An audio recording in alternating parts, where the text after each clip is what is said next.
আমাদের রুটি রুজির দাবির জন্য আমরা যা যা কর্মসূচি পালন করা দরকার আমরা তাই করব। আমরা চাই যে অবিলম্বে অতি দ্রুত পে স্কেলের গ্যাজেট প্রকাশ করে বাস্তবায়ন করতে হবে নির্বাচনের আগে। তবে দেশে একটা সুষ্ঠু নির্বাচনের আশা করতে পারে জনগণ, না হলে জনগণ কোনোভাবেই সেটা মেনে নিবে না।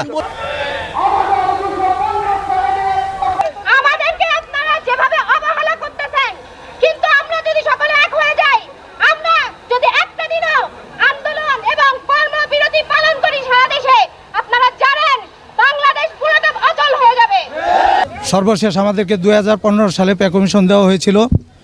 আজকে 11 বছর অতিবাহিত হয়েছে। আমাদের সরকারি চাকরিজীবীদের আমরা যারা আছি প্রতি 5 বছর অন্তর অন্তর একটা পে কমিশন হয়, দ্রব্যমূল্যের সাথে মূল্যস্ফীতির সাথে সমন্বয় রেখে আজকে জাতীয় পে স্কেল গঠিত হয়।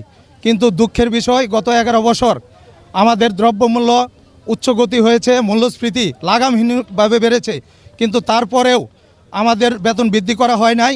গত 15 সালে যে পে কমিশন করা হয়েছিল সেখানেও একটা সুনির্দিষ্ট প্রস্তাবনা ছিল, যখনই 5% উপরে মূল্যস্ফীতি চলে যাবে তারপরেই সরকারি চাকরিজীবীদের বেতন সমন্বয় করা হবে। কিন্তু দুঃখের বিষয় অদ্যাবধি পর্যন্ত আমাদের বেতন সমন্বয় করা হয় নাই। তারই আলোকে আজকে আমরা এই দাবি আমরা আপনার মাধ্যমে, মিডিয়ার মাধ্যমে সরকার বাহাদুরকে জানাতে চাচ্ছি অতি দ্রুত আমাদের এই দাবি মেনে নেওয়ার জন্য, নতুবা আমাদের রুটি রুজির দাবির জন্য আমরা যা যা কর্মসূচি পালন করা দরকার আমরা তাই করব। 6 মাস পূর্বে আমাদের পে কমিশন দেওয়ার জন্য একটা পে কমিশন গঠন করেছে। পে কমিশন কমিটি গত কিছুদিন পূর্বে, গত 21 তারিখে সরকারের কাছে তাদের মতামত হস্তান্তর করেছে।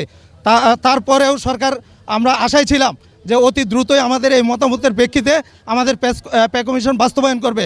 কিন্তু গত 27 তারিখে জ্বালানি উপদেষ্টা মহোদয় উনি স্পষ্ট বলে দিয়েছে যে এই সরকারের আমলে ওনারা পে কমিশন বাস্তবায়ন করতে পারবে না, এবং পাশাপাশি এও বলেছে আগামী নির্বাচিত সরকার এসে এই পে কমিশন বাস্তবায়ন করতেও পারে, নাও করতে পারে, তাদের কোনো দায়ভার নাই। সেই জ্বালানি উপদেষ্টার বক্তব্যের প্রেক্ষিতেই আজকে এই সরকারি কর্মচারীরা সম্মিলিতভাবে আন্দোলন সংগ্রাম চালিয়ে যাচ্ছে। আমাদের এই দাবি না মানা পর্যন্ত আমরা এই আন্দোলন অব্যাহত রাখবো ইনশাল্লাহ। পে স্কেলের জন্য সরকার দিব বলছে, দিচ্ছে না আমাদেরকে ঘুরেছে। তাই আমরা সবাই কর্মচারী এখানে আসছি। পে স্কেলের দাবি একমাত্র আমাদের পে স্কেল দিতে হবে। পে স্কেল না দিলে আমরা সুন্দরভাবে কোনো কিছুই করতে পারবো না। পে স্কেল যদি না দেয় আন্দোলন কঠিন থেকে আরো কঠিন হবে। তাই মাননীয় প্রধান উপদেষ্টার কাছে আমাদের একটাই অনুরোধ, আমাদেরকে অবিলম্বে পে স্কেলটা দিয়ে দেন। আমরা চাই অতি দ্রুত আমাদের নবম পে স্কেলটা গেজেট আকারে প্রকাশ হোক।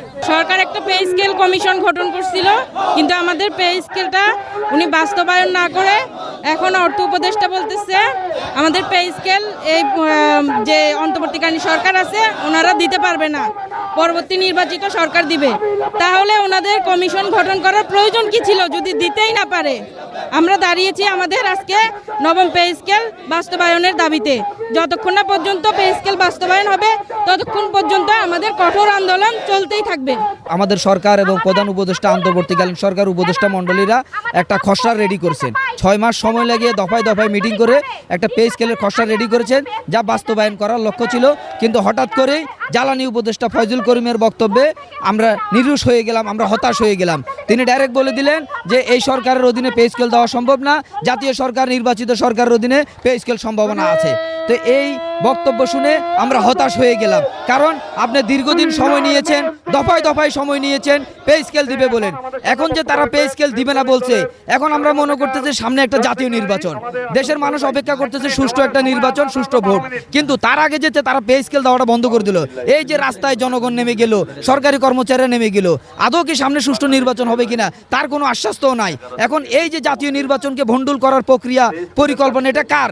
আমরা মনে করতেছি যে এটা প্রধান উপদেষ্টা এবং উপদেষ্টা মণ্ডলীদের, যাদের উদ্দেশ্যেই এই নির্বাচন যাতে সুষ্ঠুভাবে না হয়। কারণ তারা জানে, আপনারা একটু লক্ষ্য করুন, 2024 সালে সাধারণ একটা কোটা আন্দোলনে সরকার পতন হয়েছে। এখন আমরা কি ধরে নিতে পারি না এই বেতন বৈষম্যর যে পে স্কেলের দাবি, সেই আন্দোলনে কি আবার কি সরকার উপদেষ্টাদেরকে ভণ্ডুলকে ভেঙে যেতে পারে না? কারণ আন্দোলন সংগ্রাম, জনগণ যখন রাস্তায় নেমে যায়, কর্মচারীরা যখন ক্ষুধার জ্বালায় রাস্তায় নেমে যান, তখন তাদের মাথা ঠিক থাকবে না। তা এখন সামনে একটা সুষ্ঠু নির্বাচন, আদৌ কি এই সুষ্ঠু নির্বাচনটা হবে। আমাদের পে স্কেলের জন্য আমরা এখানে এসেছি।